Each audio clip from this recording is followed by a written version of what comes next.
સાતમ માટે ટ્રીપમાં કે 2 દિવસ સુધી ખાઈ શકાય તેવું પાણીનો ઉપયોગ કર્યા વગર સિમ્પલ મસાલા સાથે તો પણ ખૂબ જ સ્વાદિષ્ટ એવું આ શાક એક નવી જ રીતના આજે હું બનાવવાની છું. આ શાકને તમે ટ્રીપમાં પણ લઈ જઈ શકો છો અને 2 દિવસ સુધી આ શાકને બગડતું પણ નથી. તો આ શાક છે તમે બાળકોને લંચ બોક્સમાં પણ આપી શકો છો. પૂરી રેસીપીની ડિટેલ્સ અહીં ટાઇટલ પાસે મેં લિંક મેન્શન કરી છે, તો ત્યાં જઈને તમે વિઝિટ કરી શકો છો.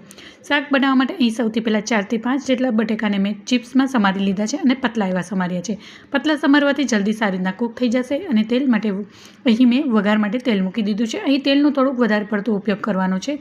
વધારે પડતું તેલ લેવાથી શાક છે એ બગડશે પણ અને સ્વાદમાં પણ સરસ બનશે. તેલ ગરમ થઈ ગયા બાદ 1/2 ટીસ્પૂન જેટલું જીરું એડ કર્યું છે અને 1 નંગ જેટલું લીલું મરચું અને નાનો એવો ટુકડો આદુનો નાખ્યો છે. ત્યારબાદ 8 થી 10 નંગ જેટલા મીઠા લીમડાના પાન અને બટેકાને સમારેલા છે તેમાં એડ કરી અને સારી રીતના ચમચાની મદદથી મિક્સ કરી લઈશું. આ શાકમાં સિમ્પલ મસાલા, બેઝિક મસાલા આપણે જે રૂટિનમાં વાપરતા હોય છે એ જ મસાલા નાખીશું. 1/2 ટીસ્પૂન જેટલું હળદર પાવડર, 1 ચમચીથી વધારે કાશ્મીરી લાલ મરચું પાવડર. આ શાકને આપણે થોડુંક સ્પાઇસી એવું બનાવશું જેથી ખાવાની ખૂબ જ મજા આવશે. ત્યારબાદ 1 ટેબલસ્પૂન જેટલું ધાણા જીરું પાવડર અને સ્વાદ પ્રમાણે મીઠું નાખી અને કન્ટિન્યુ 2 મિનિટ માટે સોતે કરી લઈશું. ચમચાની મદદથી સારી રીતના સાતળી લઈશું જેથી શાક છે સ્વાદિષ્ટ ખાવામાં બનશે. આ શાક બાળકોને તમે લંચ બોક્સમાં પણ આપી શકો છો. જો બાળકને લંચ બોક્સમાં દેવાનું હોય તો તેલનું પ્રમાણ થોડું ઓછું નાખવાનું, જેથી લંચ બોક્સમાં ઢોળાય પણ નહીં અને એના બોક્સ પણ બગડે નહીં.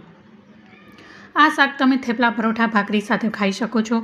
બસ થેપલા સાથે તમે સૂકી ભાજી તો બનાવતા જ હોશો, પણ ચોક્કસથી એકવાર આ શાક તમે ઘરે બનાવજો. બધાને બહુ જ ભાવશે, સ્પેશિયલી બાળકને તો બહુ જ ભાવશે. હવે એક થાળી મેં ઢાંકી દીધી છે. હવે એના ઉપર આપણે 1 ગ્લાસ જેટલું પાણી એડ કરીશું. આ શાક આપણે ઓજમાં બનાવવાના છીએ અને લોયામાં બનાવવાના છીએ, એટલે ખૂબ જ સરસ બનશે. અને આ શાકમાં આપણે જરા પણ પાણીનો ઉપયોગ નથી કરવાનો અને કૂક અને ઓજથી જ કૂક થવા દેવાનો છે. અને 10 મિનિટ બાદ તમે જોઈ શકો છો કે શાક છે એ સારી રીતના કૂક થઈ ગયું છે.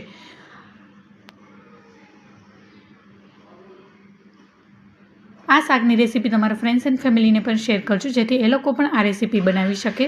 તો તૈયાર છે આપણું બટેકાનું શાક. હવે આપણે એને સર્વિંગ પ્લેટમાં લઈ લઈએ. ઉપરથી ફ્રેશ લીલા ધાણા નાખીશું. તો જોતાં જ ખાવાનું મન થઈ જાય એવું ચટપટું, સ્પાઇસી અને ટેસ્ટી એવું બટેકાનું શાક બનીને રેડી છે. તો કેવી લાગી મારી રેસીપી જરૂરથી જણાવજો. રેસીપી ગમી તો લાઇક કરજો, શેર કરજો અને મારી ચેનલને હજી સુધી સબસ્ક્રાઈબ ના કરી હોય તો સબસ્ક્રાઈબ કરજો.